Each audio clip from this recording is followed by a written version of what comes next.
Hello people, welcome to my channel, welcome to another video. This is my review of the game which took place yesterday at the Vitality Stadium between AFC Bournemouth and Chelsea, which Chelsea ended up losing by 4-0. So what I'm going to do for you guys in terms of this review is that firstly I'll be giving you the lineup in which Maurizio Sarri fielded at the start of the game, then I'll give you my thoughts on the game itself, and lastly I'll give you my thoughts on Chelsea's upcoming fixture against Huddersfield Town at Stamford Bridge in the Premier League, which will be played on Saturday at 3 PM UK time. So without further ado, let's get straight into it. So starting off with the formation, it was a 4-3-3 with the deep line playmaker involved. And in terms of the personnel in which Maurizio Sarri went with, he went with Kepa in goal. He went with a back four from right to left of Cesar Azpilicueta, Antonio Rudiger, David Luiz and Emerson Palmieri. He went with a midfield three of Jorginho in that deep line playmaker role, with Mateo Kovacic and N'Golo Kante just ahead of him, and he went with a front three from right to left of Pedro Rodriguez, Gonzalo Higuain and Eden Hazard. So now that's out of the way, I'm just going to give you my thoughts on the first half performance from Chelsea.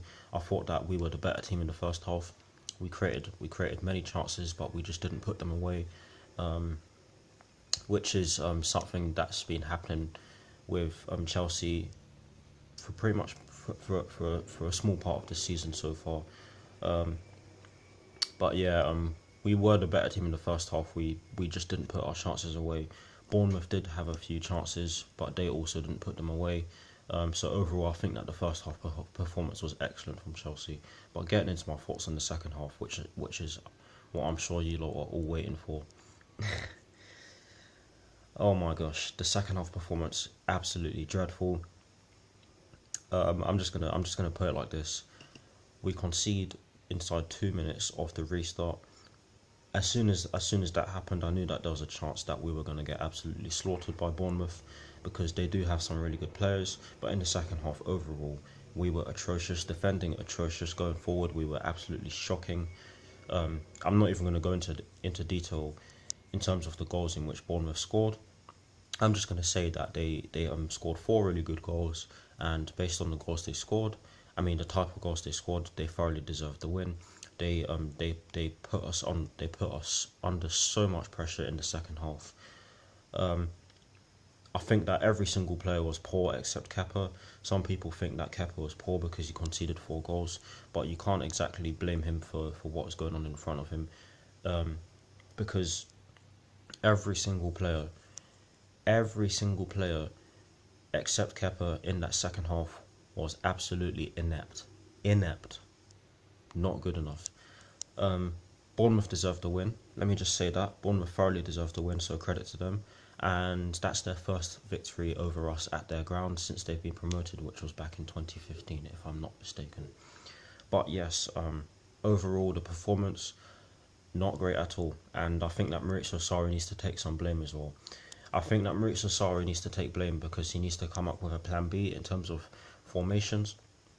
And I'm gonna make a point later on in this video, but I think that Maurizio Sarri, the 4-3-3 works. It does work. It's worked against some big teams. It's worked against many small teams so far, but he needs to change it up when it's not working. I think that if I think he's in previous games he's come out and said that Kante is not a technical enough player to play in that deep line playmaker role. But why not try it out in a game? Why not go with a 4-2-3-1 and see how it works with N'Golo Kante in that deep line playmaker role? Because I believe we did do it against Nottingham Forest, but obviously N'Golo Kante wasn't playing in that game, so I think that we should do it in future games. But yes, Maurizio Sarri does need to take some blame. Some people are saying that the substitutions weren't good enough, because we ended up with the same formation, which is fair enough, and I do agree with that to a certain extent. But at the same time, how do you know what would happen if he was to change the formation? Now I'm just trying to look at it from Maurizio Sarri's perspective. But yes, overall not a good performance from the outfield players. I thought that Kepa did everything he could, but Maurizio Sarri needs to take some blame as well. But before I give you my thoughts on Chelsea's upcoming fixture against Huddersfield Town, which will be played on Saturday at Stamford Bridge, I'm just going to say one thing, and I'm just going to address Chelsea fans by saying this. I've seen Chelsea fans take the piss out of Tottenham, because of the fact that they aren't able to win trophies. Now, We beat them. We beat them in the Carabao Cup final. Carabao Cup final. I mean Carabao Cup semi-final, second leg. And we did deserve to win that game, but that does not make Tottenham a crap team, because they are far from a crap team. Yes, they don't have any trophies to show for it, and we did just beat them. But look what's happened. We've just lost 4-0 to Bournemouth. So please, Chelsea fans, stay humble, otherwise it will come back to bite you on the arse. And there's another thing I want to say. We're now in 5th place. Arsenal are above us they're above us because of the alphabetical order rule.